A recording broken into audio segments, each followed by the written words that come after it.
First of all, sorry, a little bit delay, 8 minutes, 8 to 9 minutes, and the system update பண்ண சொல்லி கேட்டது Google class room, அதனால கொஞ்சம் delay ஆயிட்டது.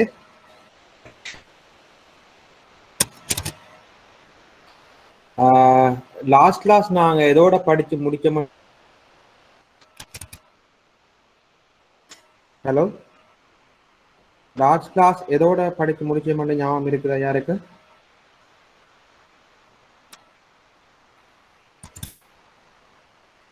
Hello,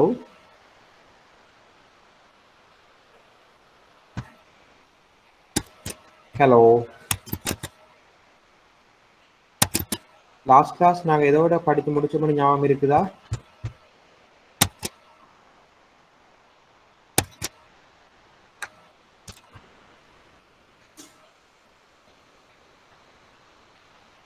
hello பிள்ளையர் கலைங்களே. Hello,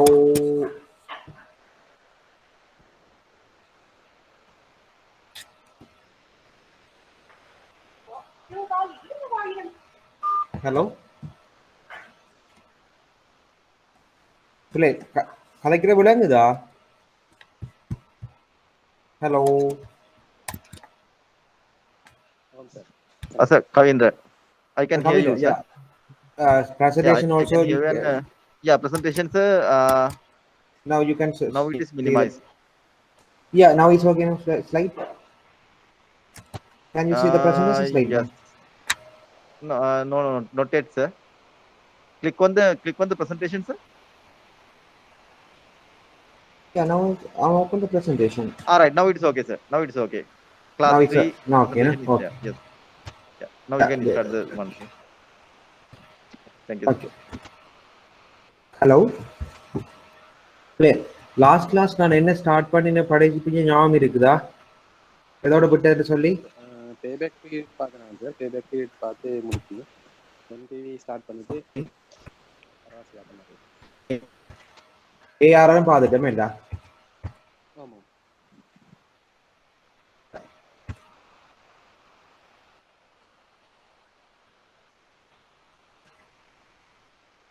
சரி. Last class வராதாக்கள் யாரும் இருக்கிறீங்களா? லாஸ்ட் கிளாஸ் வராதாக்கள்? ரைட். உங்களுக்கு இந்த ஸ்டியூட் அனுப்பியிருப்பாங்க, தானே? கிடைச்சதா உங்களுக்கு எல்லாருக்கும்? கிடைச்சதா? அதுல உங்களுக்கு அந்த பேபேக் பீரியட், அதாவது நான் போன கிளாஸ் பார்த்தது ஒரு ப்ரொஜெக்டை வந்து இவாலுவேஷன் பண்றதுக்கான டெக்னிக்ஸ் தான் நாங்க லாஸ்ட் கிளாஸ் படிச்சது. அதுல வந்து நாங்க ரெண்டு வகையான டெக்னிக்ஸை யூஸ் பண்ணினாங்க. ஒன்று கழிவு செய்யப்படாத காசு பாய்ச்சல் நுட்ப முறைகள், மற்றது discounted method, not discounted method, கழிவு செய்யப்படாத காசு பாய்ச்சல் மெத்தட், மற்றது கழிவு செய்யப்பட்ட காசு பாய்ச்சல் மெத்தட். அதுல போன கிளாஸ் பார்த்துனாங்க கழிவு செய்யப்படாத காசு பாய்ச்சல் நுட்பம். அதுல வந்து மீள் செலுத்துகை காலம் மற்றது கணக்கெட்டு வீதம் என்று சொல்லி ரெண்டு வகையான நுட்ப முறைகளை பார்த்துனாங்க. முதலாவது மீள் செலுத்துகை காலம் என்பது ஒரு செயற்திட்டத்தின் காசு உட்பாய்ச்சலையும் காசு வெளிப்பாய்ச்சலையும் வந்து சமனாக்க எடுக்கின்ற நேரத்தை கால்குலேட் பண்றதுதான் வந்து பீரியட், அதாவது மீள் செலுத்துகை காலம் என்று சொல்லி சொல்லப்படுது. அதாவது ஒரு ப்ரொஜெக்டுக்கு நாங்கள் காசை போட்டோம்னா அந்த காசு எங்களுக்கு திருப்பி கிடைக்கிறதுக்கு எடுக்கிற அந்த நேரம். சரியா? நாங்கள் ஒரு 2 மில்லியன் இன்வெஸ்ட் பண்றோம்னா அந்த 2 மில்லியனும் உங்களுக்கு எப்போ வந்து கையில கிடைக்கும் என்றதை கால்குலேட் பண்றது தான் அந்த மீள் செலுத்திய காலம். அதாவது சேர்த்துட்டது காசு உட்பாய்ச்சலையும் உட்பாய்ச்சலையும் சமனாக்க எடுக்கிற நேரம்.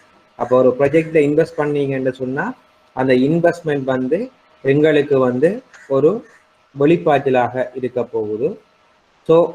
உட்பாய்ச்சலாக இருக்க போது அந்த உட்பாய்ச்சல் வந்து வெளிப்பாய்ச்சல் எங்களுக்கு தரப்போகிறது. இன்வெஸ்ட்மெண்ட் வந்து வெளிப்பாய்ச்சலாக இருக்க போகுது. ஸோ அந்த இன்வெஸ்ட்மெண்ட் வந்து எங்களுக்கு உட்பாய போது எவ்வாறு லாபமாக எங்களுக்கு உட்பாய போகிறது. ஸோ அந்த உட்பாய்ச்சலும் சமனாக்க எடுக்கிற நேரத்தை தான் நாங்கள் சொல்வது வந்து மீள் செலுத்துகை காலம் என்று. அப்ப நான் போன கிளாஸ்ல உதாரண கணக்குகள் பல கணக்குகள் கொடுத்திருந்து நான் விளங்கப்படுத்தியிருந்தேன். ஒரு சின்ன உதாரணத்தை விளங்கப்படுத்திட்டு நான் அடுத்த சைடு போறேன். இப்போ ஒரு ஏ என்ற சேர்த்துட்டதுல வந்து 20,000 ரூபாய், இதுல எக்ஸாம்பிளுக்கு சொல்றேன், 20,000 ரூபாயை இன்வெஸ்ட் பண்றாங்க. ஸோ இந்த 20,000 ரூபாய் இன்வெஸ்ட் பண்றாங்க ஏ என்ற இதுல. இதனால ஃபர்ஸ்ட் இயர்ல வந்து அவங்களுக்கு ரிட்டர்ன் கிடைக்குது 8,000, செகண்ட் இயர்ல 7,000 கிடைக்குது, தேர்ட் இயர்ல 5,000 கிடைக்குது. ஸோ இவர காசு வெளிப்பாய்ச்சல் 20,000 எப்ப இந்த 20,000க்கு உட்பாய்ச்சல் கிடைக்குது என்று சொல்லி பார்த்தோம்னா 3வது வருஷம் கிடைக்குது. அது எப்படி பார்த்தோம் நாங்கள் சொல்லிட்டோம்னா 20,000 வெளிப்பாயப்படுது. ஸோ அந்த திரட்டிய காசு பாய்ச்சல் 20,000 வெளிப்பாய்ச்சலாகவே காணப்படுது.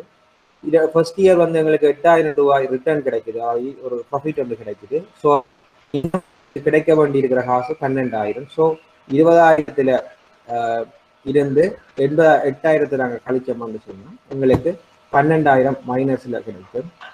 சாரி, 8,000த்துல 8,000 எங்களுக்கு வந்திருக்கு, 20,000 கிடைக்க இருக்கிறது. ஸோ மைனஸ் 20,000த்துல இருந்து நாங்க 8,000 தான் எங்களுக்கு கிடைச்சிருக்கு. அதை வெளிப்பாய்க்கப்பட்ட காசு 20,000, அதுல உட்பாய்ஞ்சிருக்கு 8,000. இன்னும் எங்களுக்கு வெளியில இருக்கிற காசு வந்து 12,000. ஸோ 8,000த்துல இருந்து நாங்க 20,000 கழிக்கலாம், அல்லது மைனஸ் 20,000த்துல இருந்து 8,000 நாங்க கழிக்கலாம். கழிச்சோம் என்று சொல்லிச்சோம்னா எங்களுக்கு 12,000 ரூபாய் வர வேண்டி இருக்குது. ஸோ அடுத்ததா பார்த்தோம்னா செகண்ட் இயர்ல வந்து எங்களுக்கு 7,000 ரூபாய் கிடைச்சிருக்கு. ஸோ 12,000 வர வேண்டியிருக்கு, 7,000 தான் கிடைச்சிருக்கு. ஸோ இன்னும் 5,000 வர வேண்டியிருக்கு.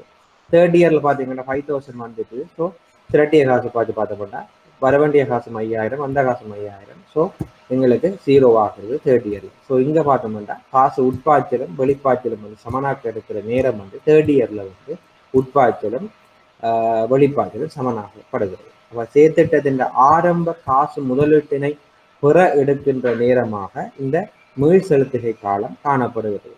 பிள்ளைகள் விளங்கிட்டா? ஹலோ, விளங்கிட்டா? விளங்கிட்டா? என்னடா ஃபுல் இதுக்கு பிறகு வார பாடம் ஃபுல்லா அக்கவுண்ட் செக்ஷன், ஃபைனான்சியல் செக்ஷன். நான் உதாரண கணக்குகள் தருவேன், நீங்க செஞ்சாதான், இல்லாட்டி விளங்காதான். அதே மாதிரி நான் இன்னொரு உதாரணம் தந்திருந்தேன். அப்ப இந்த உதாரணத்துல பார்த்தோம்னா 20,000 போட்டு இன்வெஸ்ட் பண்ணப்படுது. ஃபர்ஸ்ட் இயர்ல 6,000 கிடைக்குது. ஸோ இன்னும் வர வேண்டியிருக்கு 14,000, 7,000 கிடைக்குது, இன்னும் வர வேண்டியிருக்கு 7,000. தேர்ட் இயர்ல 5,000 கிடைக்குது, இன்னும் 2,000 வர வேண்டிய. ஃபோர்த் இயர்ல 2,000 கிடைக்குது. ஸோ 4வது வருஷத்துல வந்து அவர் காசு போட்ட முதலீடு 4வது வருஷத்துல வந்து அவருக்கு திரும்பி கிடைக்குது. சரி, இப்ப இந்த உதாரணம் 3 பார்த்தோம்னு சொல்லி சொன்னா 20,000 இன்வெஸ்ட் பண்ற, ஃபர்ஸ்ட் இயர்ல 3,000 கிடைக்குது, செகண்ட் இயர்ல 5,000 கிடைக்குது. ஸோ செகண்ட் இயர்ல பாத்தீங்கன்னா 12,000 அவருக்கு கிடைக்க வேண்டியிருக்கு ப்ராஜெக்டால ரிட்டர்ன். ஸோ தேர்ட் இயர்ல 8,000 கிடைக்குது. ஸோ தேர்ட் இயர் முடிய அவருக்கு இன்னும் கிடைக்க வேண்டியிருக்கிற காசு 4,000 கிடைச்சா அவர் போட்ட முதலீடு கிடைச்சிடும். ஆனா ஃபோர்த் இயர் அவருக்கு கிடைச்ச காசு 8,000. ஸோ அவருக்கு 8,000 கிடைக்க வேண்டும். சாரி, 8,000 கிடைச்சிருக்கா, பட் அவருக்கு 4,000 தான் கிடைக்க வேண்டும். ஸோ நாங்கள் 3 வருஷத்துல எங்களுக்கு 4,000 கிடைக்க வேண்டியிருக்கு. 3வது வருஷம் முடிவில் 4,000 கிடைக்க வேண்டியிருந்தது. ஆனால் 4வது வருஷம் உங்களுக்கு 8,000 கிடைக்குது. ஸோ 3 வருஷம் கம்ப்ளீட்டட், 3 இயர்ஸ் ஃபுல்லாக கம்ப்ளீட் பண்ணப்பட்டது. ஃபோர்த் இயர்ல எங்களுக்கு 8,000க்குள்ள இந்த 4,000 உள்ளடக்கப்பட்டு இருக்குது. ஸோ அதனால என்ன செய்யலாம், 8,000த்துல 4,000 தான் எங்களுக்கு கிடைக்க வேண்டிய காசு. ஸோ 8,000க்கு 4,000 எத்தனை மாதத்துக்கு பார்த்தோம்னா 6 மாதத்துக்கு எங்களுக்கு கிடைச்சிருக்கு. அந்த 4,000 6 மாதத்துல கிடைச்சிருக்கு. ஸோ அதனால மீள் செலுத்திய காலம் எப்படி பார்க்கிறோம், 3 ஆண்டுகளும் 6 மாதங்களை வந்து சொல்லி பார்க்கிறோம். பிள்ளை எழுந்தது விளங்கிட்டா? பிள்ளை எழுது விளங்கிட்டா? ஓகே. 4வது கணக்கு பார்த்தீங்கன்னா 1.7 மில்லியன், 75 மில்லியன் இன்வெஸ்ட்மெண்ட், 6 lakhs வருது. ஸோ 1.15 மில்லியன் வர வேண்டியிருக்கு ஃபர்ஸ்ட் இயர்ல. செகண்ட் இயர்ல 450,000 கிடைச்சிருக்கு. ஸோ இன்னும் 7 lakhs கிடைக்க வேண்டியிருக்கு. தேர்ட் இயர்ல 4 lakhs கிடைச்சிருக்கு, 3 lakhs கிடைக்க வேண்டியிருக்கு. ஸோ ஃபோர்த் இயர்ல 250,000 கிடைக்குது, 50,000 தான் கிடைக்க வேண்டியது. ஆனால் ஃபிஃப்த் இயர்ல கிடைக்கிறது 350,000. கிடைக்க வேண்டியது 50,000. ஸோ 12 மந்த்துக்கு பார்த்தோம்னா 50,000, 3,50,000 கிடைச்சிருக்கு. ஆனால் எங்களுக்கு 50,000 தான் கிடைச்சாதான், 50,000 கிடைச்சாதான் எங்களோட உள்ளீடு உட்பாய்ச்சலும் வெளிப்பாய்ச்சலும் சமனாக இருக்கிற நேரம். ஸோ அப்போ 50,000, 3,50,000த்துல 50,000 எத்தனை 12 மாதத்துல எத்தனை மாதத்துல கிடைச்சிருக்குன்னு பார்த்தோம்னா 2 மாதத்துல கிடைச்சிருக்கு. ஸோ 4 இயர்ஸ் கம்ப்ளீட் ஆகி 2 மந்தால 4 இயர்ஸும் 2 மந்த்ஸ்லையும் வந்து நாங்கள் போட்ட 1.75 மில்லியன் கிடைச்சிருக்கு. சரி அப்படியே இந்த கணக்கு விளங்கிட்டா? நான் குயிக்காக போகிறேன்னா லாஸ்ட் கிளாஸ் படிப்பிச்சபடினால கொஞ்சம் ரிவைஸ் பண்ணி ரிவிஷன் மாதிரி போகிறேன். விளங்கிட்டா? ஹலோ, ஒரு கவனமாக கேட்டுக்கொண்டிருங்கோ. அடுத்தது கணக்கீட்டு வருவாய் வீதம் படிப்பிச்சிருந்தேன் நான். கணக்கீட்டு வருவாய் வீதம் என்று சொல்றது ஈடுபடுத்தப்பட்ட மூலதனத்தின் மீதான திரும்பலாகவும் அத்துடன் முதலீட்டின் மீதான திரும்பலாகவும் கூறப்படுகிறது. என்ன நாங்கள் ஒரு இன்வெஸ்ட் பண்ணியிருந்தோம்டா எங்களுக்கு எவ்வளவு இன்வெஸ்ட் பண்ணியிருந்தோம்டா எங்களுக்கு எவ்வளவு ரிட்டர்ன் கிடைக்குதுன்றதை கால்குலேட் பண்றதுதான் இந்த கணக்கீட்டு வருவாய் வீதம். ஸோ இந்த வீதம் ஆனது செயற்திட்டத்தில் முதலிடப்பட்ட தொகை மீதான திரும்பல் வீதத்தினை காட்டுகிறது. ஸோ அதை சொல்றது கணக்கீட்டு வருவாய் வீதத்தை ARR, accounting rate of return என்று சொல்றது ஏஆர். ஸோ அதுக்கான வாய்ப்பாடு முதலீட்டில் இருந்த சராசரி வருட லாபத்தை சராசரி முதலீட்டால பிரித்து 100ஆல பெருக்க பெறப்படுவதுதான் அந்த கணக்கீட்டு வருவாய் விகிதம். என்ன நாங்கள் முதலீடு செஞ்சிருக்கோம், அதுல எங்களுக்கு எவ்வளவு ரிட்டர்ன் கிடைக்குது, நாங்க இன்வெஸ்ட் பண்ணியிருக்கிறோம் எவ்வளவு எங்களுக்கு எவ்வளவு ரிட்டர்ன் கிடைக்கிறது. ஸோ நாங்கள் இன்வெஸ்ட்மெண்ட்ல எவ்வளவு ரிட்டர்ன் என்றத பெர்சன்டேஜ்ல சொல்றோம். அதைத்தான் நாங்க சொல்றோம் வந்து கணக்கீட்டு வருவாய் வீதம் அப்படின்னு ஏஆர்ஆர்ன்னு சொல்லுவோம். சரியான பிள்ளைகள்? ஸோ இங்க பார்த்தோம்னா சராசரி மூலதனம் அல்லது முதலீடு என்று சொல்லப்படுவது என்னன்னா போட்ட இன்வெஸ்ட்மெண்டோட இழிவு பெறுமதி. ஏண்டா இழிவு பெறுமதி என்றால் அதனுடைய எஞ்சிய பெறுமதி, பயன்படுத்தத்தக்க இறுதியான பெறுமதியை சொல்வது வந்து இழிவு பெறுமதி என்று சொல்லுவோம். ஒரு ப்ராஜெக்ட்ல நாங்கள் இன்வெஸ்ட் பண்றோம், இந்த ப்ராஜெக்டா இருக்கும்.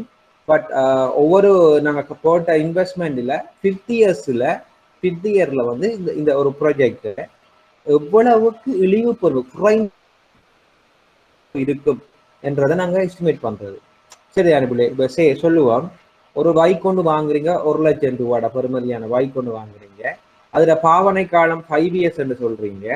ஸோ ஒவ்வொரு 5 இயர்ஸ் என்று சொன்னா அதாவது 5வது வருஷத்துல பார்த்தோம்னா அதன் இழிவு பொறுமதி 20,000 தான் இருக்க போகுது. ஸோ ஏனென்றா அந்த 20,000 ரூபாய் 1 லேக்க 5 வருஷத்தால பிரிக்கப்பட்டா 20,000 5 வருஷத்துக்கு வந்து தேய்வுன்னு சொல்லுவோம், அல்லது தேய்வு ஒதுக்கம் அப்படின்னு சொல்லுவோம். அப்ப நாங்க அந்த தேய்வு ஒதுக்கத்தை நாங்க செஞ்சு வந்தோம்னா இழிவு பொறுமதியாக 20,000 சொல்லி சொன்னால் அந்த வாகனத்தை 20,000 விற்கலாம். அதுல கடைசி பிறகு 20,000. ஸோ நாங்க விற்கக்கூடிய பெறுமதி 20,000. ஸோ எங்களுக்கு நட்ட பெறுமதி எவ்வளவு? 80,000 ரூபாய் நட்டம். ஏன் 1 லட்சம் ரூபாய்க்கு வாங்கினதை 5 வருஷத்துக்கு பிறகு நாங்கள் 20,000 ரூபாய்க்கு. ஸோ எங்களுக்கு வார நட்டம் எவ்வளவு? 80,000 ரூபாய். ஸோ நாங்க என்ன செய்யறோம், இந்த 80,000 கவர் பண்றதுக்காக நாங்க ஒவ்வொரு வருஷமும் 80,000 வந்து நாங்கள் வந்து 80,000 கவர் பண்றதுக்காக என்ன செய்யறோம்னா ஒவ்வொரு வருஷமும் 20,000 எங்களோட லாபத்திலிருந்து ஒதுக்கி வாரம். அதை சொல்றது பெருமான தேய்வு ஒதுக்கம் என்று சொல்லி. ஸோ அந்த ஒதுக்கி வரக்குள்ள 4வது வருஷம் வரக்குள்ள வந்துடும் 80,000. ஸோ நாங்கள் 20,000 ரூபாய்க்கு விற்றாலும் எங்களோட போட்ட காசு திருப்பி கிடைச்சிருக்கு. நாங்கள் ஒதுக்கி வந்துட்டோம் அந்த 20,000 ஒவ்வொரு வருஷமும். ஸோ இழிவு பெறுமதி 20,000 விற்கலாம். ஸோ அதனால எங்களுக்கு போட்ட காசு திருப்பி கிடைச்சிருக்கு. அதே போலதான் அந்த பிள்ளைகள் இந்த இழிவு பெறுமதி என்பது ஒரு ப்ராஜெக்ட்ல ஆக குறைந்த பெறுமதி, இறுதியான பெறுமதி எவ்வளவுக்கு இந்த ப்ராஜெக்ட் வேல்யூ போறாங்க. 50 லட்சம் ரூபாய் ப்ராஜெக்ட் இன்வெஸ்ட் பண்ண போறோம். இந்த ப்ராஜெக்ட்ல ஆக குறைந்தது 10 லட்சமோ 20 லட்சமோ எவ்வளவு பெறுமதியாக இறுதி பெறுமதியாக இருக்கும் என்றதை கால்குலேட் பண்றது. அதை கூட்டி ஆரம்ப மூலதனத்தையும் இழிவு பெறுமதியையும் கூட்டி 2ஆல பிரிக்க பெறப்படுவதுதான் சராசரி மூலதனம் அல்லது முதலீடு அப்படின்னு சொல்லுது. ஸோ அதனால் முதலீட்டின் இருந்தான சராசரி வருட லாபத்தை சராசரி முதலீட்டால பிரித்து 100ஆல பெருக்க பெறப்படுவது கணக்கீட்டு வருவாய் வீதம் என்று சொல்லப்படுகிறது. பிள்ளைகள் இது விளங்கிட்டா பிள்ளைகள்? இந்த கணக்கீட்டு வருவாய் வீதம் சமன்பாடு, கணக்கீட்டு வருவாய் வீத சமன்பாடு கிளியர்? இப்ப ஒரு கணக்கு தந்திருந்தேன், நான் போன கிளாஸ் விளங்கப்படுத்திருந்தேன். ஆரம்ப முதலீட்டின் கிரயம் வந்து 80,000, மூலதனத்தை இன்வெஸ்ட் பண்றாங்க 80,000. பட் 25% வந்து ஆகுது, இழிவு பெறுமதி இல்லை அப்படின்னு சொல்றாங்க. இலக்குப்படுத்தப்பட்ட கணக்கீட்டு வருவாய் வீதம் 20% அப்படின்னு சொல்லி சொல்றாங்க. என்ன பிள்ளைனா இவங்க இலக்குப்படுத்துறாங்க வந்து 20% வந்து ரிட்டர்ன் இவங்களுக்கு கிடைக்க வேணும் என்று சொல்லி இலக்கு கொண்டு வைக்கிறாங்க. டார்கெட் பண்றாங்க 20% ரிட்டர்ன் வரணும் என்று சொல்லி. சரிதான பிள்ளை? பாப்போம் இப்ப இந்த இப்ப 80,000 இன்வெஸ்ட் பண்ணினதால ஃபர்ஸ்ட் இயர்ல வந்து அவங்களுக்கு கிடைக்குது தேய்வுக்கு முன்னர் இலக்குப்படுத்தப்பட்ட லாபம். இவங்க தேய்வுக்கு டிப்ரிசியேஷனை கால்குலேட் பண்ணாம இவங்களுக்கு கிடைக்கிற லாபம் வந்து 20,000 ஃபர்ஸ்ட் இயர். செகண்ட் இயர்ல 25,000 கிடைக்குது. தேர்ட் இயர்ல 35,000 கிடைக்குது. ஃபோர்த் இயர்ல 25,000 கிடைக்குது. சரிதான பிள்ளைகள்? ஓகே. இப்ப இவங்களுக்கு வந்து இந்த 20,000 வந்து தேய்வுக்கு முன்னரான லாபம் பிள்ளைகள் கவனிச்சு கொள்ளுங்க. இது தேய்வுக்கு முன்னரான ஒரு லாபம். ஸோ தேய்வுக்கு முன்னரான லாபம் வந்து ஒரு கேஷ் ஃப்ளோ தான் அது. பட் அது ஆக்சுவலான ப்ராஃபிட் இல்லை, காசு தான். அதாவது அவரோட காசு அசைவால வந்து ப்ராஃபிட் தான். நாங்கள் சொல்லுவோம் தொழிற்பாட்டு காசு பாய்ச்சல் அப்படின்னு சொல்லுவோம். அது உங்களுக்கு தேவையில்லை. ஸோ இந்த காசு வந்து இந்த தேவைக்கு முன்னர் இலக்குப்படுத்தப்பட்ட லாபம் என்பது உண்மையாக அந்த காசு அசைவால வந்து இந்த லாபம். பட் இவருக்கு வந்து தந்திருக்காங்க தேய்வடைவது மூலதன தேய்வு 20% தேய்வு ஆகுது என்று சொல்றாங்க. ஸோ அவர் லாபம் வந்து உண்மையாவே கல்குலேட் பண்ணப்படணும். எப்படி என்றால் தேய்வையும் கழிச்சத்துக்கு பின்னர் தான் அந்த லாபம் கல்குலேட் பண்ணப்படணும். முதலீட்டு இருந்தான சராசரி வர லாபம் எப்படி இருக்கணும் பிள்ளைகள் தேவுக்கு பின்னரான லாபமாகத்தான் அது இருக்க வேண்டும். சரியா? ஸோ அவங்களுக்கு தேவு கல்குலேட் பண்றதுக்கான வாய்ப்பாடு தெரியும். வாய்ப்பாடு தேவுக்கான வாய்ப்பாடு இங்க பாருங்க பிள்ளைகள். முதலீட்டு 80,000 தான் நாங்க இன்வெஸ்ட் பண்றோம். 25% வந்து கிரயம், அதாவது 25% மூலதன தேய்வு ஏற்படுது. ஸோ 25% 80,000க்கு பார்த்தோம்னு சொன்னா 20,000 ரூபாய் வருமான தேய்வு ஒவ்வொரு வருஷமும் செய்ய வேண்டி. சரியான 20,000 வருமான தேய்வு எப்படி கண்டனாங்க? 80,000 ரூபாய் இன்வெஸ்ட் பண்ணியிருக்கிறோம், 25% மூலதன தேய்வு. ஸோ 80,000க்கு 25% பார்த்தோம்னா ஒவ்வொரு வருஷமும் வந்து என்ன 20,000 ரூபாய் வருமான தேய்வாக இருக்க போகுது. ஸோ பாருங்க ஃபர்ஸ்ட் இயர்ல வந்து தேய்வுக்கு முன்னர் இலக்குப்படுத்தப்பட்ட லாபம் 20,000 இருக்கு, தேய்வு 20,000. இந்த லாபம் எவ்வளவு பிள்ளைகள்? ஃபர்ஸ்ட் இயர் எப்படி வரும்? ஹலோ, தேய்வுக்கு பின்னரான லாபம் ஃபர்ஸ்ட் இயர்ல எவ்வளவு வரும்? ஹலோ,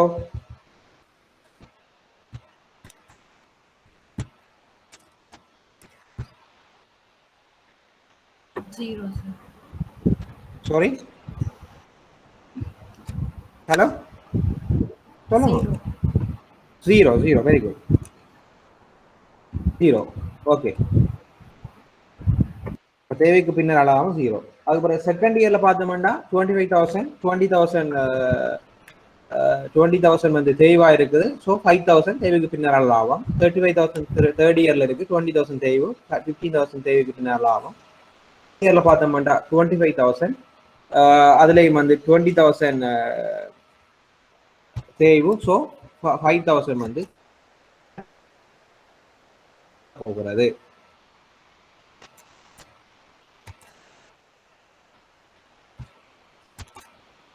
ஸ்லைட் தெரியுதா உங்களுக்கு? ஸ்லைட் தெரியுதா? Okay, right. இப்ப பாப்போம் தேவைக்கு பின்னரான லாபத்தை பார்த்தோம்னா ஃபர்ஸ்ட் இயர்ல தேவைக்கு, செகண்ட் இயர்ல தேவைக்கு பின்னர் லாபம் 5,000 இருக்கு, தேர்ட் இயர்ல 15,000 இருக்கு, ஃபோர்த் இயர்ல 5,000 இருக்கு. ஸோ மொத்தமாக இந்த 4 இயர்ஸ்லயும் முதலீட்டில் இருந்தான மொத்த வருட லாபம் பார்த்தோம்னா 25,000 ரூபாய் அவங்களுக்கு கிடைக்குது. இதுதான் அவங்களோட வருட லாபம் தேவைக்கு பின்னரான லாபம். சரிதானே? ஸோ எங்களுக்கு வாய்ப்பாடு என்ன? சராசரி வருட லாபத்தை சராசரி முதலீட்டால பிரித்து 100ஆல பெருக்க பெறப்படுவதுதான் ARR, average accounting rate of return. சரியா பிள்ளைகள்? ஸோ எங்களுக்கு சராசரி வருட லாபம் எப்படி காணலாம்? அந்த லாபம் எவ்வளவு பிள்ளைகள்? 25,000. ஸோ அந்த 25,000 4 இயர்ஸ்ல கிடைச்சது. ஸோ 25,000 4ஆல பிரிச்சம் என்றால் ஒரு வருடத்துக்கு சராசரி வருட லாபம் எவ்வளவு வருது? 6,250 ரூபாய். சரிதானே? ஸோ சராசரி வருட லாபம் 6,250 ரூபாய். இப்படி பார்த்தினாங்க 4 வருஷத்துக்கு அவங்க கெயின் பண்ண ப்ராஃபிட் 25,000 4 இயர்ஸ்ல. ஸோ சராசரியா பார்த்தோம்னா 25,004 பிரிச்சோம்னா 6,250 ரூபாய். சரியா பிள்ளை? அப்ப சராசரி வருட லாபம் 6,250 ரூபாய். அது எத்தனையால பிரிக்கணும்? எதால பிரிக்கணும்? சராசரி வருட லாபத்தை எதால பிரிக்கணும் பிள்ளைகள்? சொல்லுங்களேன். எக்ஸாமுக்கு கேள்வி 20 விட்டீங்கன்னு சொன்னா ஒண்ணுமே செய்ய இயலாது. தயவு செய்து எல்லாரும் மியூட் பண்ணாம ஆன்லைன்ல இருந்து கொஞ்சம் பாத்தீங்கன்னு சொன்னா ஈஸியா விளங்கு. ஹலோ, சராசரி முதலீடாளர். ரைட், எல்லாரும் அன்மியூட் பண்ணிட்டு காய்ச்சி கொண்டுருங்க. மியூட் பண்றதால அந்த பிரச்சனை வேலை நினைக்கிறேன். சரி, அப்போ 6,250 சராசரி வருட லாபத்தை சராசரி முதலீட்டால பிரிக்க பெறப்படுவதுதான் எங்களுக்கு ஏஆர்ஆர் சொல்லுவோம். ஸோ சராசரி முதலீடு எவ்வளவு கண்டுபிடிக்கலாம்? இப்படி ஆரம்ப மூலதனம் 80,000, ஆரம்ப மூலதனம் பிளஸ் இழிவு பெறுமதி 0, அது 2ஆல பிரிச்சோம்னு சொன்னா 40,000 தான் எங்களுக்கு சராசரியாக வரப்போகிறது. ஸோ இங்க பார்த்தோம் என்றால் ஏஆர்ஆருக்கு என்ன வாய்ப்பாடு? சராசரி வருட லாபத்தை முதலீட்டில் இருந்தான சராசரி வருட லாபத்தை சராசரி முதலீட்டால பிரித்து 100ஆல பெருக்க பெறப்படுவது ஏஆர்ஆர். ஸோ இங்க சராசரி வருட லாபம் 6,250 ரூபாய், சராசரி முதலீடு 40,000. ஸோ 6,250 40,000ஆல் பிரித்து 100ஆல் பெருக்கப்படுகின்ற விலையில பெறப்படுவது ஏஆர்ஆர். ஸோ இங்க ஏஆர்ஆர் எவ்வளவு வருது? 15.625 வீதம் சேர்த்திட்டத்தின் ARR average rate of return 15.625. ஆனால் இவங்க இலக்கு வைக்கிறாங்க எவ்வளவு வரணும் என்று பிள்ளைகள் ப்ராஜெக்டை செய்யலாம்னு அவங்க இலக்குப்படுத்துறாங்க. இலக்குப்படுத்தப்பட்ட ஏஆர்ஆர் 20%.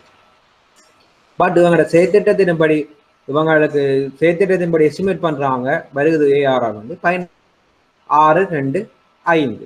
ஸோ இந்த ப்ராஜெக்டை முடியாதா? யாராவது சொல்லுங்க. இந்த ப்ராஜெக்டை முடியாது. 20% நாங்க எய்ம் பண்ணிருக்கிறோம். எங்களோட கல்குலேஷன் படி வருது 15.62. ஸோ இந்த ஏற்றுக்கொள்ள முடியாது. சப்போஸ் சேர்த்து விட கூடுதலாக வந்தால் இந்த ப்ராஜெக்டை நாங்கள் ஏற்றுக்கொள்ளலாம். சேர்த்திட்டத்தின் ஏஆர்ஆரும் இலக்குப்படுத்தப்பட்ட டார்கெட் ஏஆர்ஆரும் ஈக்குவலா வந்தா மேனேஜ்மெண்ட் டிசிஷன். நீங்க எக்ஸாமுக்கு எழுதக்குள்ள கவனமா இருக்கணும் இல்லையா?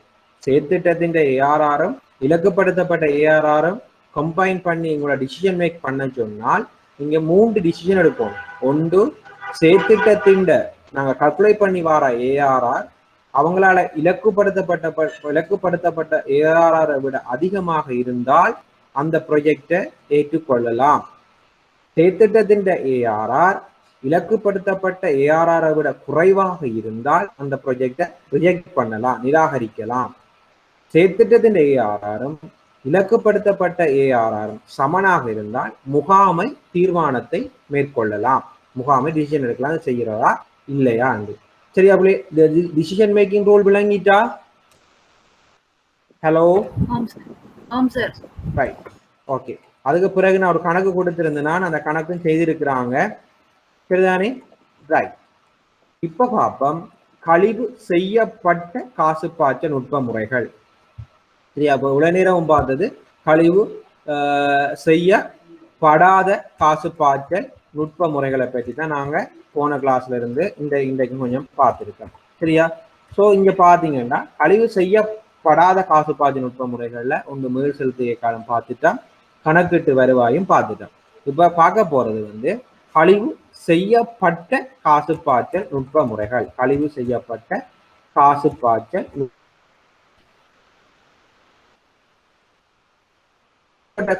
நுட்ப முறைகள் என்றால் தற்போதைய முதலீட்டின் திரும்பல்களானது எதிர்காலத்தில் பெறப்படுவதனால் எதிர்காலத்தில் திரும்பல்களை நடைமுறை கிரயத்துடன் ஒப்பிடுவது பொருத்தமற்றதாகும். இதன் காரணமாக எதிர்காலத்தில் பெறப்படுகின்ற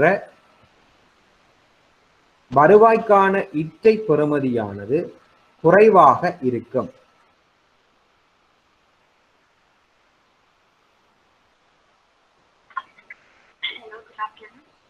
Hello, good afternoon.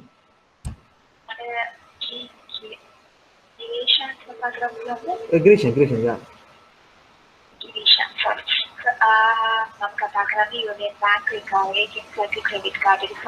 Yeah, I will deposit coming Monday. Monday. Okay. Hello, விளங்குதா பிள்ளைகள்? ஹலோ, கலைக்கிறது. ஓம் சார் விளங்குது. தற்போதைய முதலீட்டின் திரும்பல்களானது எதிர்காலத்தில் பெறப்படுவதால், அப்ப நாங்க இன்றைக்கு இன்வெஸ்ட் பண்ணினதுல ரிட்டர்ன் வந்து ஃபியூச்சர் வாங்களுக்கு கிடைக்க போகுது. சரிதானே? நாங்க இன்றைக்கு ஒரு இன்வெஸ்ட்மெண்ட் செஞ்சோம் என்றால் ரிட்டர்ன் வந்து நெக்ஸ்ட் இயரோ அதுக்கு பிறகு ஒவ்வொரு இயர்லாம் எங்களுக்கு கிடைக்க போகுது, ஃபியூச்சர்லாம் கிடைக்க போகுது. ஸோ எதிர்காலத்தில் திரும்பல்களை நடைமுறை கிடையுடன் ஒப்பிடுவது பொருத்தமற்றதாகும். ஏன்னு சொல்லுங்க பிள்ளைகள். நாங்க இன்றைக்கு ஒரு 1 மில்லியனை இன்வெஸ்ட் பண்ணிட்டு ஒரு 5 இயர்ஸால எங்களுக்கு கிடைக்கிற ரிட்டர்னை இன்றைக்கு போட்ட 1 மில்லியனோட நாங்க கம்பேர் பண்ணி பார்க்கிறது சரியா பிள்ளைகள்? யாராவது சொல்லுங்க பாப்போம். ஹலோ,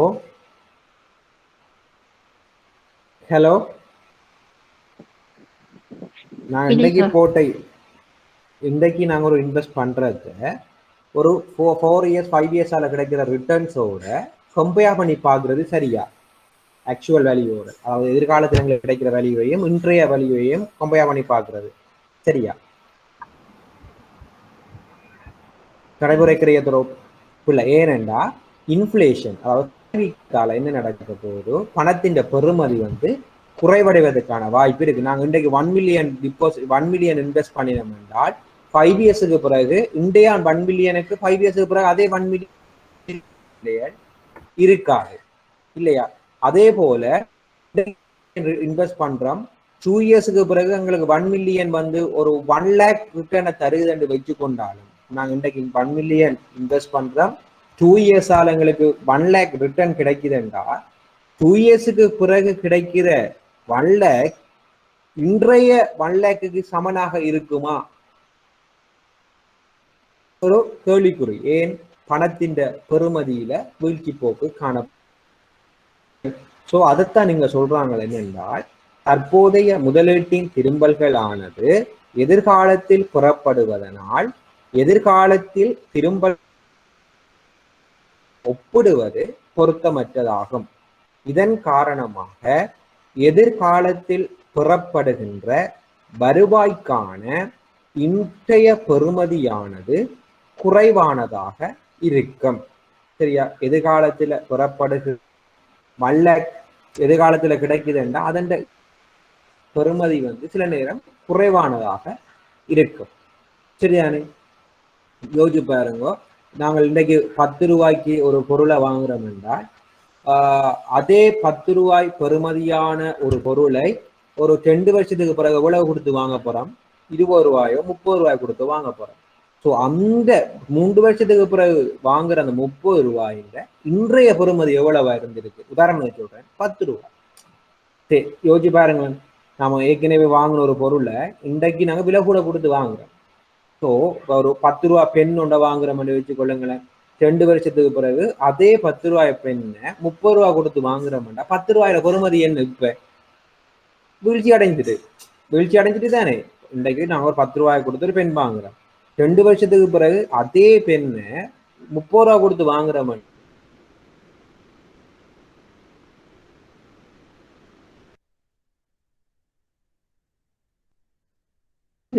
ஏன்? 10 ரூபாய் பெறுமதிகள் வந்து இப்ப 30 ரூபாய் ஆயிடுச்சு.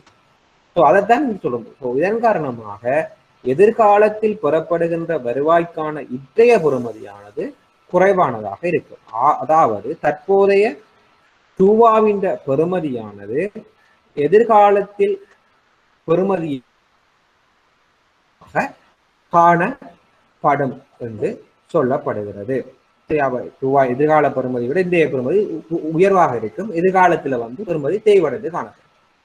எதிர்கால பெறுமதியானது இன்றைய பெறுமதியால் கட்டுப்படுத்த வேண்டி இருப்பதனால் இதன் அடிப்படையிலேயே செயற்திட்டங்கள் மதிப்பீடு செய்யப்பட வேண்டும். அப்ப எதிர்கால பெறுமதியானது இன்றைய பெறுமதியினால பட வேண்டி இருப்பதுடன் இதன் அடிப்படையிலேயே செயற்திட்டங்கள் மதிப்பீடு செய்யப்பட வேண்டும் என்று சொல்லப்படுகிறது. அப்ப கழிவிடல் என்பது எதிர்கால காசு பாய்ச்சலினை இன்றைய பெறுமதிக்கு மாற்றுகின்ற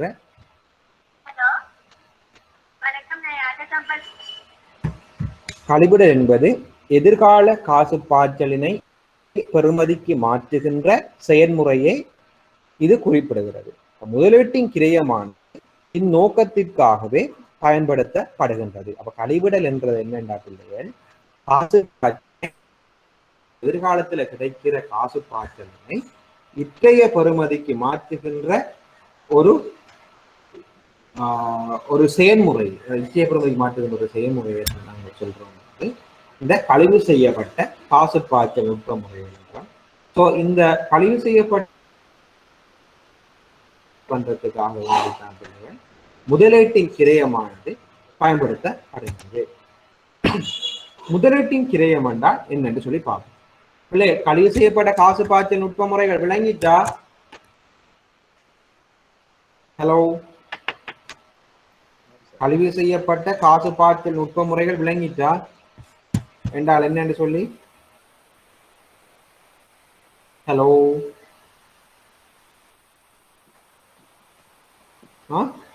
விளங்கிட்டா?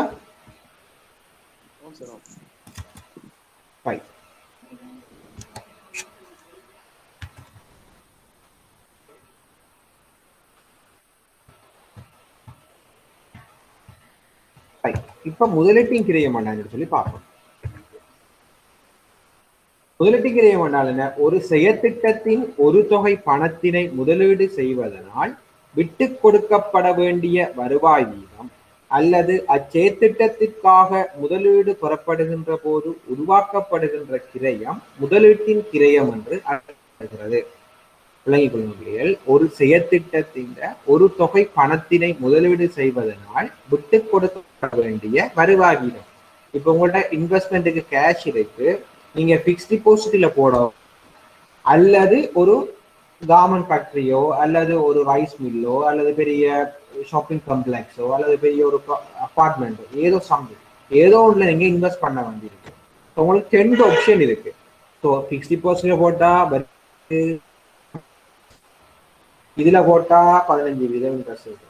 ஸோ எதுல நீங்க ஒரு செயற்திட்டத்துல இன்வெஸ்ட் பண்றதால விட்டு கொடுக்க வேண்டிய வருவாய் வீதம் அல்லது அச்செயற்திட்டத்திற்காக முதலீடு பெறப்படுகின்ற போது உருவாக்கப்படுகின்ற கிரயத்தை நாங்கள் சொல்லுவோம்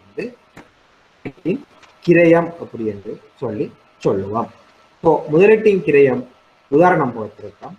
ஏனைய முதலீட்டில் இருந்து பெறப்படுகின்ற வருவாயின் இழப்பு அல்லது வங்கியிலிருந்து பெறப்பட்ட எதிர்கால கடனுக்கான பொருத்தமான வட்டிகளை நாங்கள் சொல்லுவோம் முதலீட்டின் கிரயம். அதாவது முதலீடு பெறப்படுகின்ற போது சரி, நீங்க முதலீடு ஒன்றை பெறப்படுகின்றா உங்களுக்கு நோமலா ஒரு முதலீடு வார இல்லை, சரியா? சேமிப்புல இருந்து தான் என்ன செய்யுது? முதலீடு உருவாகிறது. ஸோ நீங்க சேமிப்பு கொண்டு வரக்குள்ள வங்கி தார வட்டி விதம் உங்களுக்கு இழப்பாக கிடைக்க போகுது இல்லையா? இழப்பாக வரும். நீங்க வங்கியிலிருந்து சேமித்திருந்த காசை தூக்கி கொண்டு இன்வெஸ்ட் பண்ண வெளிக்கிடக்குள்ள உங்களுக்கு வங்கி தார இன்ட்ரெஸ்ட் உங்களுக்கு இழப்பாக இருக்கு. அல்லது நீங்க இன்வெஸ்ட் பண்றதுக்காக பேங்க்ல இருந்து லோன் எடுத்துருக்கீங்க. ஸோ அந்த இன்வெஸ்ட்மெண்ட் நீங்க வட்டி அதுக்கு காஸ்ட் ஆஃப் கேபிட்டலா இருக்க போகுது முதலீட்டின் கிரயமா. ஸோ அப்ப முதலீட்டின் கிரயம் என்பது ஒரு செயற்திட்டத்தின் ஒரு தொகை பணத்தை செய்வதனால் விட்டு கொடுக்கப்பட வேண்டிய வருவாய் வீதம் அல்லது அச்செயற்திட்டத்திற்காக முதலீடு பெறப்படுகின்ற போது உருவாக்கப்படுகின்ற கிரயம் முதலீட்டின் கிரயம் என்று அழைக்கப்படுகிறது. முதலீட்டின் கிரயம் எவ்வாறு உருவாகிறதுக்கு உதாரணம் தரப்பட்டிருக்கிறது. ஏனைய முதலீட்டிலிருந்து பெறப்படுகின்ற வருவாயின் இழப்பு, அடுத்தது வங்கியிலிருந்து பெறப்பட்ட எதிர்கால கடனுக்கான பொருத்தமான வட்டி, சரிதானே? ஸோ முதலீட்டின் கிரயம் என்னதுக்காக பயன்படுத்தப்படுகிறது? கழிவிடல் நோக்கத்துக்காக. ஏன் கழிவிடல் நோக்கத்துக்காக? கழிவிடல் என்பது எதிர்கால காசு பார்த்தலினை இன்றைய பெறுமதிக்கு மாற்றுகின்ற செயல்முறையை தான் நாங்கள் கழிவிடல் என்றோம். ஸோ அந்த கழிவிடலை கால்குலேட் பண்றதுக்கு முதலீட்டின் கிரயம் வந்து பயன்படுத்தப்படுகிறது. சரியா பிள்ளைகள்? ரைட். அப்ப பணத்தினுடைய இற்றைய பெறுமதி பிவி என்று சொல்லுவோம், பிரசன்ட் வேல்யூ ஆஃப் மணி. அதாவது எதிர்காலத்தில் உழைக்கப்படுகின்ற அல்லது ஈட்டப்படுகின்ற வருமானத்தின் இன்றைய பெறுமதியை எப்படி கால்குலேட் பண்றதுலாம் இந்த வாய்ப்பாடு. சரியா? அப்ப பணத்தின் இன்றைய பெறுமதி, பணத்தின் இற்றைய பெறுமதி என்பது வேறுபட்ட எதிர்காலத்தில் எழுகின்ற காசு உட்பாய்ச்சல்களினதும் வெளிப்பாய்ச்சல்களினதும் இன்றைய பெறுமதி ஆகும். இதுதான் பணத்தின் இற்றை பெறுமதி, பிரசன்ட் வேல்யூ ஆஃப் மணி என்று சொல்லப்படுகிறது. வேறுபட்ட எதிர்காலத்தில் எழுகின்ற காசு உட்பாய்ச்சல்களினதும் வெளிப்பாய்ச்சல்களினதும் இற்றை பெறுமதியாக இந்த பணத்தின் இற்றைய பெறுமதியானது அடையாளப்படுத்தப்படுகிறது. ஸோ இற்றைய பெறுமதிக்கான வாய்ப்பாடு என்ன பிள்ளைகள்? எதிர்கால பெறுமதி இன்று கழிவிடப்பட்ட காரணி. இப்ப 5 வருஷத்துக்கு பிறகு உங்களுக்கு 1 மில்லியன் கிடைக்குதுன்னா 5 கிடைக்கிற அந்த 10 லட்சத்துல இன்றைய பெறுமதி எவ்வளவு என்ற கால்குலேட் பண்றதுதான் இந்த இன்றைய பெறுமதி. ஸோ அந்த எதிர்கால பெறுமதியை இன்றைய பெறுமதிக்கு கன்வெர்ட் பண்றதுக்கு பயன்படுத்தப்படுற வாய்ப்பாடு என்ன? எதிர்கால பெறுமதியை கழிவிடப்பட்ட காரணி. அதை நாங்கள் கழிவிடப்பட்ட காரணி என்றால் என்ன? கழிவிடப்பட்ட காரணி என்றால் என்ன? எதிர்கால காசு பாய்ச்சலினை இன்றைய பெறுமதிக்கு மாற்றுகின்ற செயல்முறை. ஸோ அப்ப இன்றைய பெறுமதிக்கு மாற்றுகின்ற செயல்முறை தான் கழிவிடப்பட்ட காரணி என்று சொல்றோம். கழிவிடப்பட்ட காரணியை கால்குலேட் பண்றதுக்கான வாய்ப்பாடு 1/1 + எண்ணாம் அடுக்கு. சரியா? இங்க வந்து பாத்தீங்கன்னா R என்பது முதலீட்டின் கிரயம். முதலீட்டின் கிரயம் என்றதை ஏற்கனவே விளங்கப்படுத்திட்டேன். ஒரு முதலீட்டின் கிரயம் என்றது ஒரு திட்டத்தின் ஒரு தொகை பணத்தினை முதலீடு செய்வதனால விட்டுக் கொடுக்கப்பட வேண்டிய வருவாய் விகிதம் அல்லது அச்செயற்திட்டத்திற்காக முதலீடு பெறப்படுகின்ற போது உருவாக்கப்படுகிற கிரயத்தை தான் நாங்கள் சொல்லுவோம் வந்து முதலீட்டின் கிரயம். ஸோ இந்த முதலீட்டின் கிரயத்துக்கான வாய்ப்பாடு FV × 1/1 + எண்ணாம் அடுக்கு. ஸோ 1/1 + எண்ணாம் அடுக்குக்கு வந்து எண் வந்து வருடங்களின் எண்ணிக்கை, FV வந்து எதிர்கால பெறுமதி, ஸோ R வந்து முதலீட்டின் கிரயம். ஸோ அது 1/1 + எண்ணாம் அடுக்கு தான் கழிவிடப்பட்ட காரணியாக இருக்கிறது. அந்த காரணியால எதிர்கால பெறுமதியை பெருக்க பெறப்படுவது இன்றைய பெறுமதியாகும். பிவி. பிள்ளைகள் விளங்கிட்டா இந்த வாய்ப்பாடு? ஹலோ, மற்றாக்கள் எல்லாரும் சொல்லுங்க, விளங்கிட்டா? ஹலோ, எல்லாரும் ஒரு நோட் புக் கொடுங்க அல்லது ஒரு பேப்பர் எடுத்து வச்சுக்கொள்ளுங்க. கால்குலேட்டரோட, கால்குலேட்டர் பென் பேப்பரோட நில்லுங்க. ஹலோ, எல்லாரும் ஒரு கால்குலேட்டர், ஒரு பேப்பர், பென்.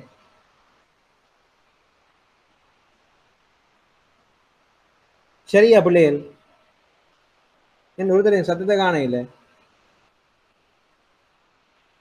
எல்லாரும் என்ன கூகுள் கிளாஸ் ரூம் ஓன் பண்ணி போட்டு உங்களோட வேலையை செய்றீங்களோ தெரிய இல்லை. அப்படியா? ஹலோ ஹலோ, எல்லாரும் ப்ரொஃபஷனல் பேங்கர்ஸ். ஸோ எல்லாரும் ப்ரொஃபஷனலாக வெயிட் பண்ணுங்க. இது எக்ஸாமுக்கு வர கேள்வி. ஸோ நான் மட்டும் பிசிக்கு படிப்பிட்டு கொண்டிருக்கலாதானே?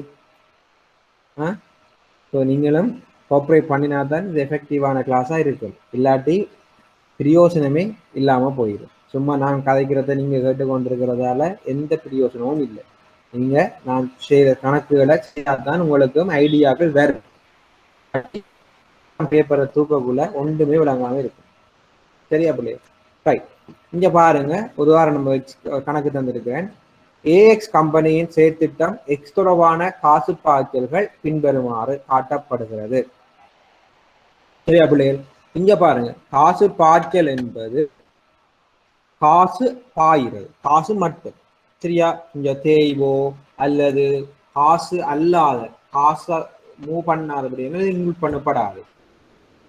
காசு மட்டும் பாயிருது.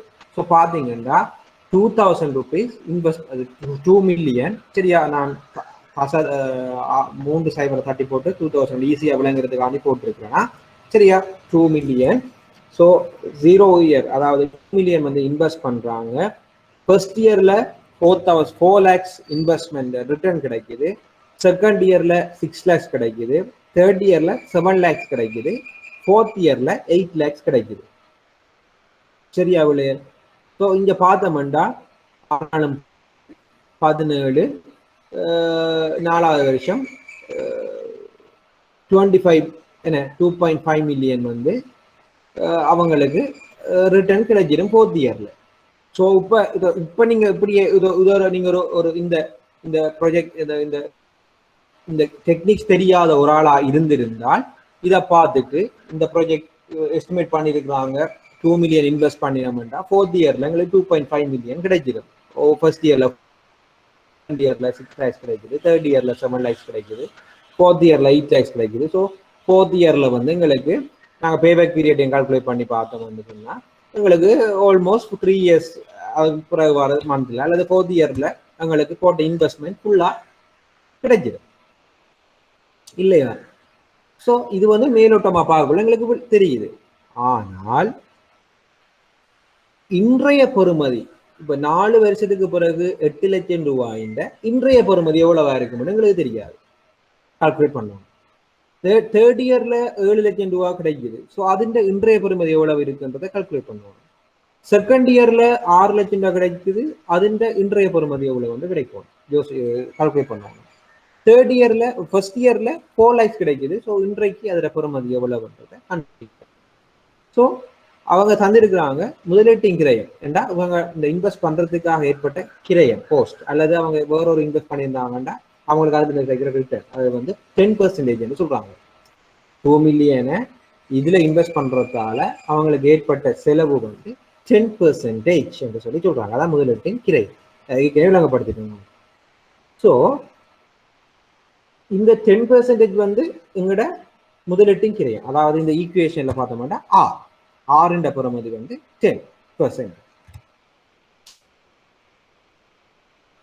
0 year இன்வெஸ்ட் பண்றது நாங்கள் வந்து 0 year 0 year எடுக்கிறனால இன்வெஸ்ட். ஸோ 0 yearல 2 million அவுட்ஃப்ளோ ஆகுது, கேஷ் அவுட்ஃப்ளோ. ஸோ கழிவிடப்பட்ட காசு பார்த்தலும் வந்து எங்களுக்கு எப்பயுமே வந்து பிள்ளைகள் 0 yearல வந்து ஒன்று தானே 0 yearல ஒன்று தானே பிள்ளைகள். இப்படி 1+r 1 சக r 10 எண்ணாம் அடுக்கு சைவராம் அடுக்கு மேல ஒன்றென்றாலும் எங்களுக்கு ஒன்று தான் எங்களுக்கு விடையாக. சைவராம் அடுக்கு இப்ப ஒன்று தானே சரியா? 0 yearல வந்து எங்களுக்கு என்ன கழிவிடப்பட்ட காரணி 1 இருக்க போகுது. சரியா பிள்ளைகள்? ஃபர்ஸ்ட் இயர்ல எனக்கு யாராவது ஒரு ஆள் சொல்லுங்க எப்படி இந்த 0.909 வந்துன்னு சொல்லி யாராவது ஒரு ஆள் எனக்கு சொல்லி காட்டுங்க. ஹலோ, யாராவது ஒரு ஆள் சொல்லுங்க. ஹலோ, ஓகே, ஐயா சொல்லுங்க.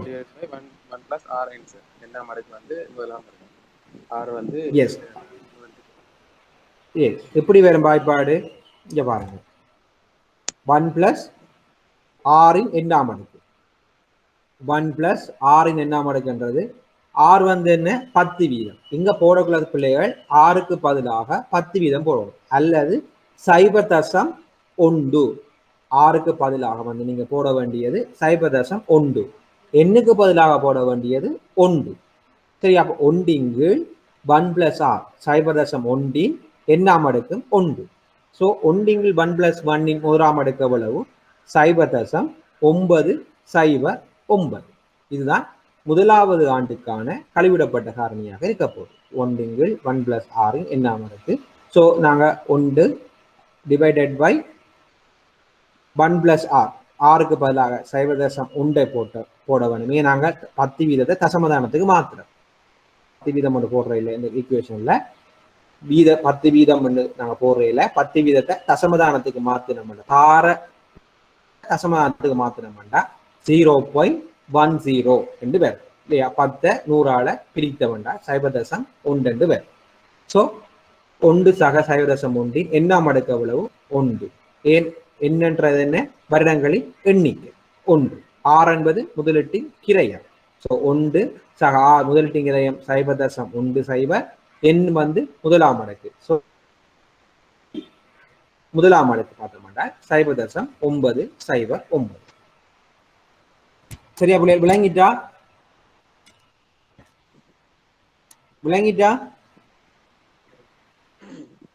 ஹலோ, விளங்கிட்டா பிள்ளைகள்? ஹலோ, லைக் பை செகண்ட் இயருக்கு செய்யுங்க. செகண்ட் இயருக்கு எப்படி செய்வீங்க? யாராவது ஒரு ஆள் செகண்ட் இயருக்கு செய்து காட்டுங்க.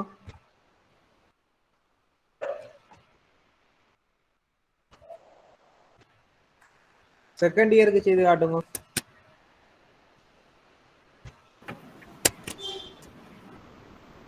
One over 1 plus 1 and twice.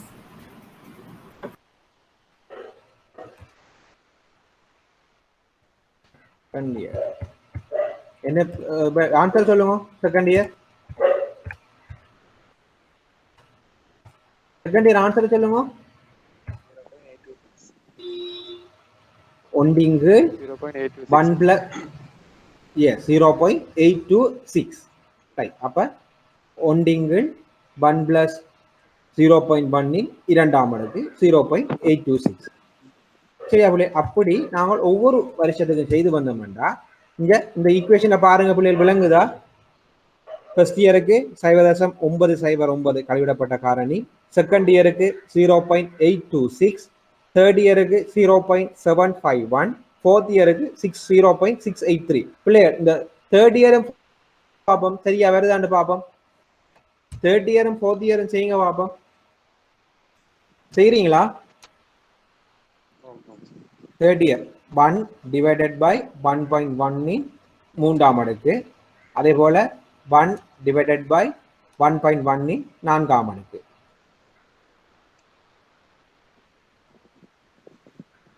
செய்தோம்னா 0.151 வரும்.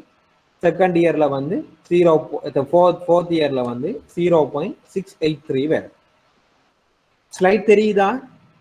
நான் மினிமைஸ் பண்ணியிருக்கிறேன், ஈஸியாக உங்களுக்கு விளங்கப்படுத்துறதுதா? விளங்கு தெரியுதா ஸ்லைட்? ஹலோ, ஸ்லைட் தெரியுதானே? Hello, okay. இப்போ நாங்க கழிவிடப்பட்ட காரணியை கால்குலேட் பண்ணிட்டோம். எங்களுக்கு கழிவிடப்பட்ட காரணியை நாங்க கால்குலேட் பண்ணிட்டோம். சரிதானே? இப்ப பாருங்க பிள்ளைகள், ஃபர்ஸ்ட் இயர்ல எங்களுக்கு எவ்வளவு கிடைக்குது? 4 lakhs. 4 lakhs இன்றைய பெறுமதி எவ்வளவு என்று பார்க்கறதுக்கான வாய்ப்பாடு என்ன பிள்ளைகள்? எதிர்கால பெறுமதிய கழிவிடப்பட்ட காரணியால பெருக்க பெறப்படுவதுதான் என்ன? இன்றைய பெறுமதி. இங்க பாருங்க, இன்றைய பெறுமதிக்கான வாய்ப்பாடு என்ன? ஃபியூச்சர் வேல்யூ இன்டு கழிவிடப்பட்ட காரணி. எதிர்கால பெறுமதி இன்டு கழிவிடப்பட்ட காரணி. ஸோ இங்க கழிவிடப்பட்ட காரணிக்கான வாய்ப்பாடு ஒன்றிங்கில் பண்ணல காரணி நாமடுக்கு இன்டு எஃப். ஸோ இங்க பாத்தீங்கன்னா நாங்க கண்டுட்டோம், கழிவிடப்பட்ட காரணியை கண்டுட்டோம். ஏன்னா ஃபர்ஸ்ட் இயருக்கு 1 தெரியும், செகண்ட் இயருக்கு ஃபர்ஸ்ட் இயருக்கு 0.909 தெரியும், செகண்ட் இயருக்கு 0.826 தெரியும், தேர்ட் இயருக்கு 0.751 தெரியும், ஃபோர்த் இயருக்கு 0.683 தெரியும். ஸோ எதிர்கால பெறுமதி என்ன? ஃபர்ஸ்ட் இயருக்கு 4 lakhs. 4 lakhs இன்டு 0.909 பெருக்கினால் என்ன விட வரும்? 363.6. பிள்ளைகள் விளங்கிட்டா? அதாவது ஃபர்ஸ்ட் இயர்ல 4 லட்சம் 400 400 ரூபாயாக இருக்கிறதுங்க இன்றைய பெறுமதி எவ்வளவு? 363 ரூபாய் 60%.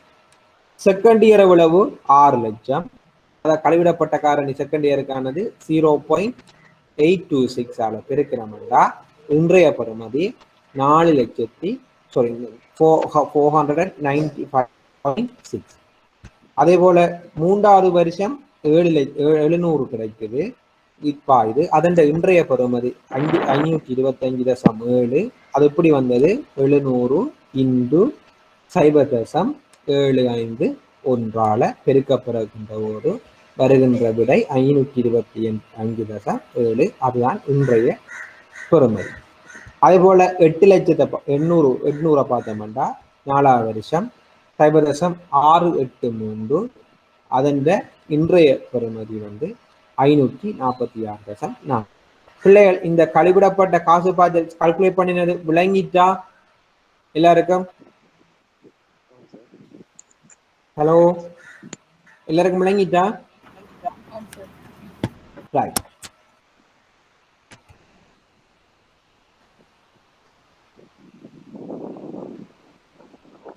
இப்ப அடுத்தது பார்ப்போம்.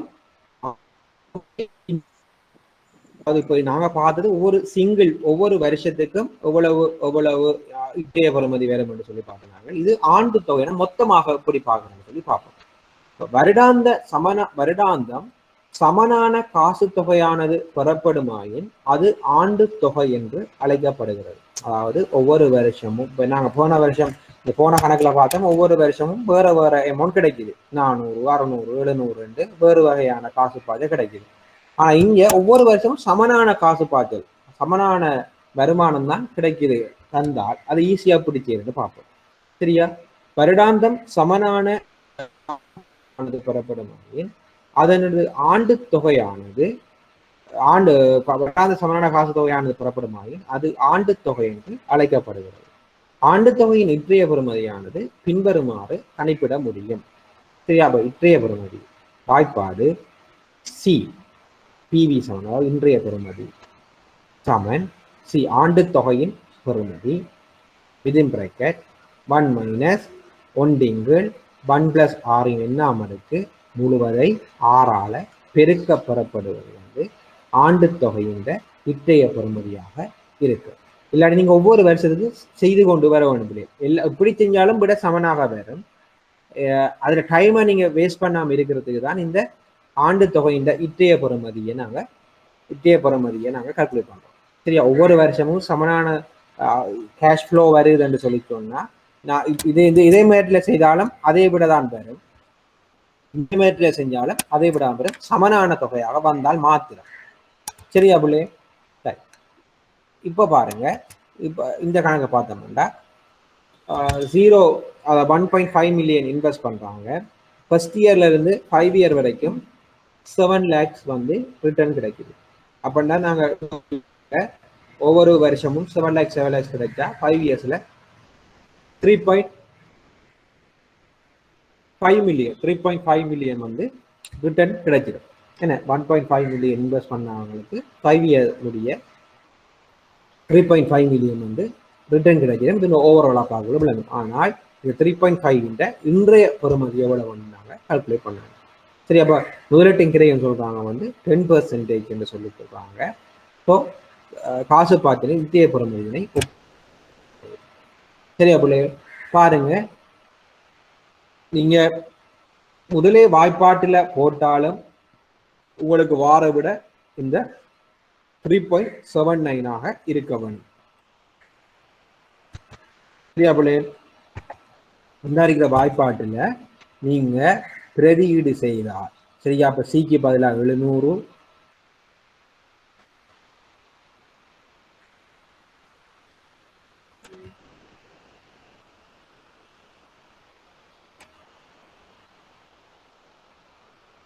2.653 2.65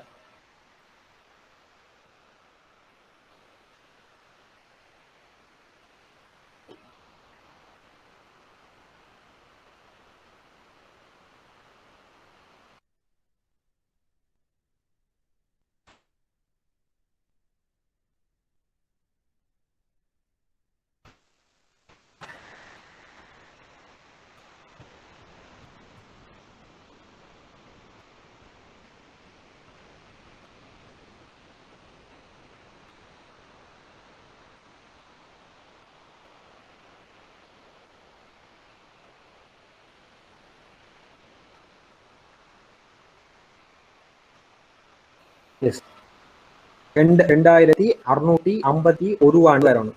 போயிட்டு வராது. 2653 ஆண்டு வரணும். ஈக்குவேஷன்ல போட்டீங்கன்னா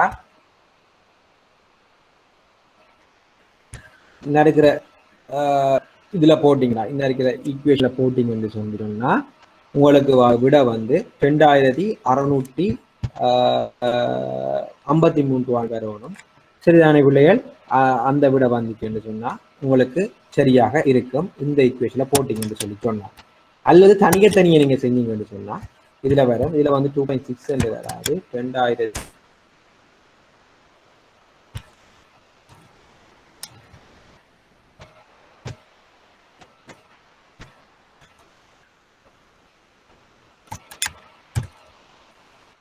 2653 ரூபான்னு சொல்லி வரும். சரி, அப்படி இது விளங்கிட்டா இந்த அனுனட்டிக்? ஹலோ பிள்ளை, விளங்கிட்டா? ஹலோ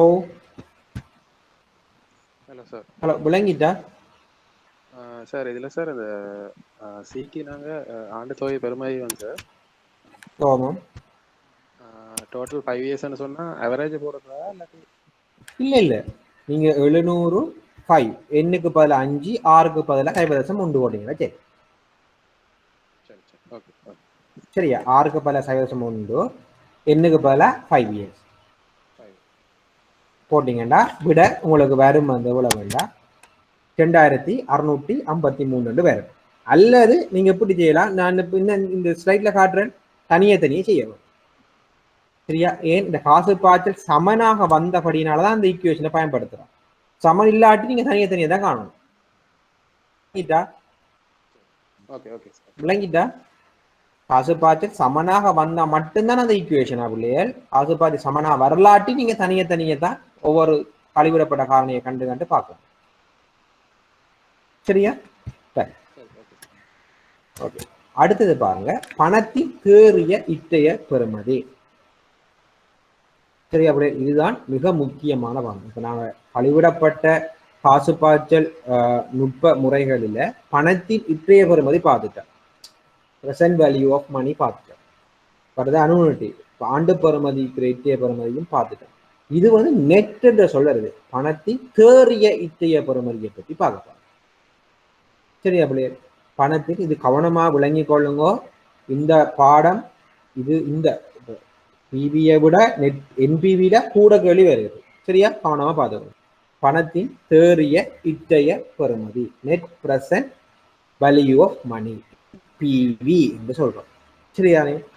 காசு பாய்ச்சல்களின் இற்றைய பெறுமதிக்கும் காசு வெளிப்பாய்ச்சல்களினது இற்றைய பெறுமதிக்கும் இடையிலான வேறுபாடு பணத்தின் தேறிய இற்றை பெறுமதி என்று அழைக்கப்படுகின்றது. சரியா பிள்ளைகள்?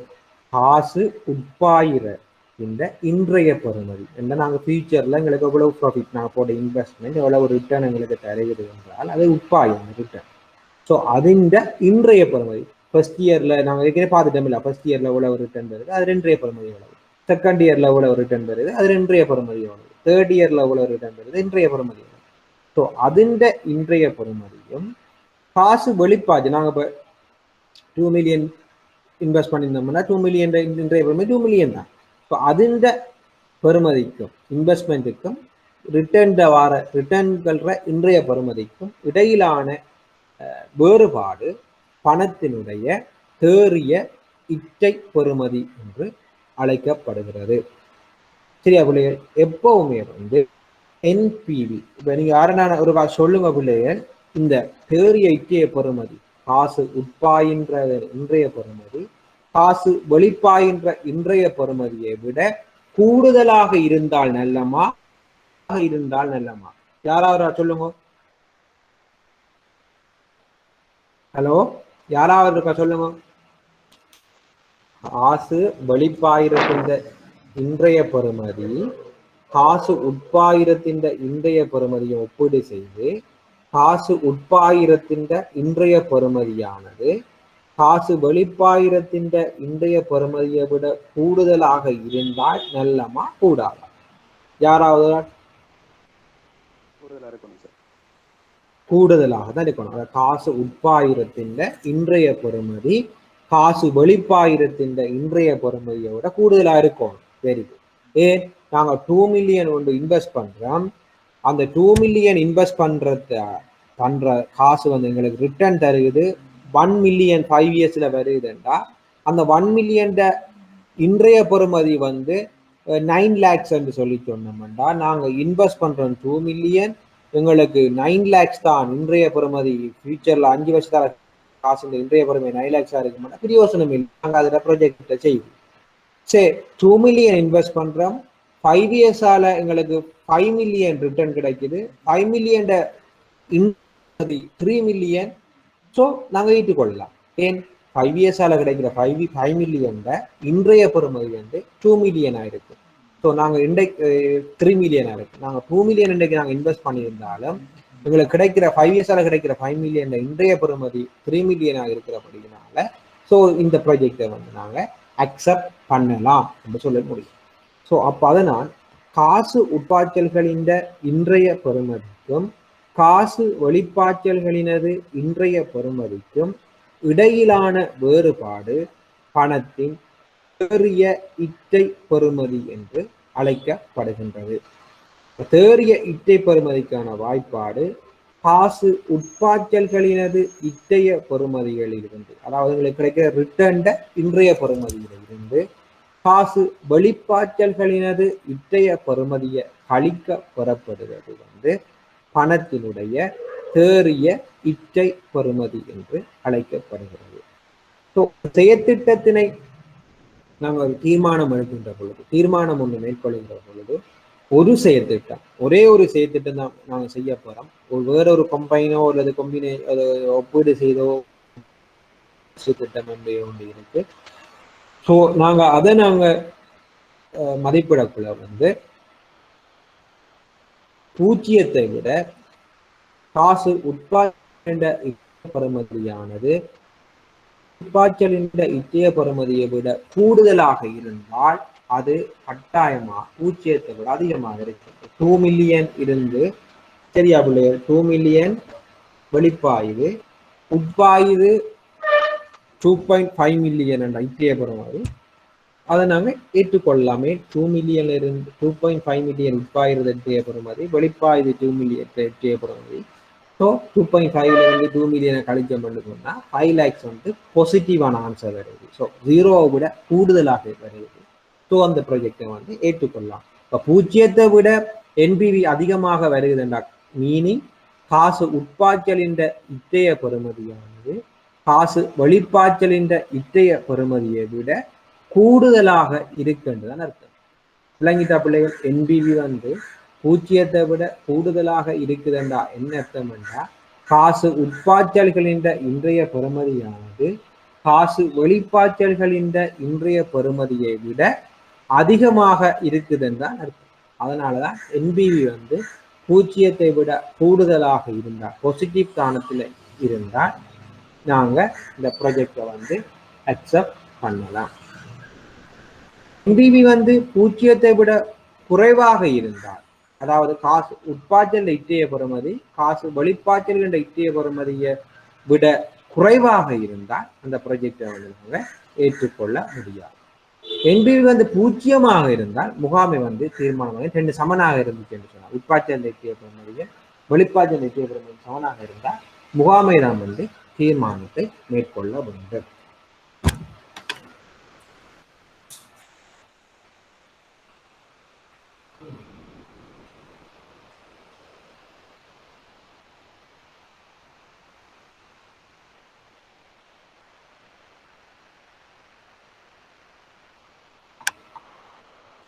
ஹலோ